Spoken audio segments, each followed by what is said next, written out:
ما يمكن أن يغير هذه المؤشرات بأن البحرين دولة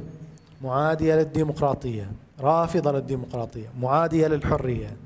منتهكة للمساواة، تمارس التمييز، تمارس الاضطهاد الطائفي ضد الغالبية من مواطنيها، تنتهك حقوق الإنسان بطريقة من يوقف هذه المؤشرات إلا إصلاح حقيقي وجاد يغير فلسفة وجود الدولة من دولة القبيلة إلى دولة الناس والمواطنة. بغير هذا ما راح تنتهي هذه المؤشرات، مهما بذلتم من ملايين لن تنتهي هذه المؤشرات مع وعي هذا الشعب وقيام هذا الشعب بواجباته تجاه ظلامته.